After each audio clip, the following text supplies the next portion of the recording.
بسم اللہ الرحمن الرحیم۔ السلام علیکم ورحمۃ اللہ وبرکاتہ۔ رب ارحمہما کما ربیانی صغیرا۔ اے میرے رب، میرے ماں باپ پر اس طرح رحم فرما جس طرح انہوں نے بچپن میں مجھ پر کیا تھا۔ دو نوروں کی خوشخبری۔ حضرت عبداللہ بن عباس رضی اللہ عنہ نے فرمایا کہ ایک دن جبریل علیہ السلام رسول اکرم صلی اللہ علیہ وسلم کے پاس تشریف فرما تھے کہ ایک دروازہ کھلنے کی بڑی زور سے آواز آئی۔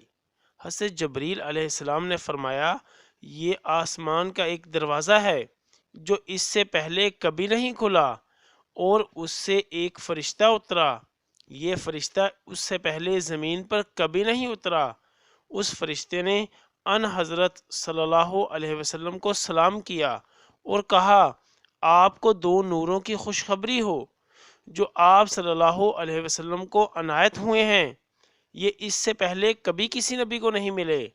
ایک سورۃ الفاتحہ اور دوسری سورۃ البقرہ کی آخری آیات۔ جو شخص ان کو پڑھ کر کوئی چیز مانگے گا وہ اس کو ضرور مل جائے گی۔ صحیح مسلم شریف۔ سورۃ البقرہ آیت نمبر 286۔ ترجمہ: رسول اس ہدایت پر ایمان لائے ہیں جو ان کے رب کی طرف سے ان پر نازل ہوئی ہے، اور جو لوگ اس رسول کے ماننے والے ہیں انہوں نے بھی اس ہدایت کو دل سے تسلیم کر لیا ہے۔ یہ سب اللہ اور اس کے فرشتوں اور اس کی کتابوں اور اس کے رسولوں کو مانتے ہیں، اور ان کا قول یہ ہے کہ ہم اللہ کے رسولوں کو ایک دوسرے سے الگ نہیں کرتے۔ ہم نے حکم سنا اور اطاعت قبول کی۔ مالک، ہم تجھ سے خطا بخشی کے طالب ہیں اور ہمیں تیری ہی طرف پلٹنا ہے۔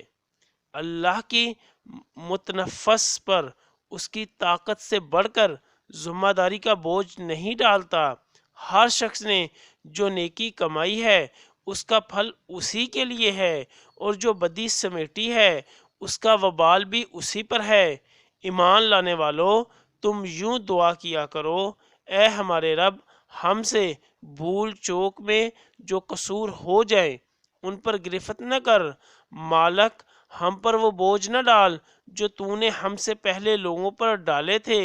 پروردگار، جس بار کو اٹھانے کی طاقت ہم میں نہیں ہے وہ ہم پر نہ رکھ، ہمارے ساتھ نرمی کر، ہم سے درگزر فرما، ہم پر رحم کر، تو ہمارا مولا ہے، کافروں کے مقابلے میں ہماری مدد فرما۔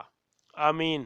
یا اللہ، خاندان اہل بیت کی سچی محبت ہمارے دلوں میں راسخ فرما۔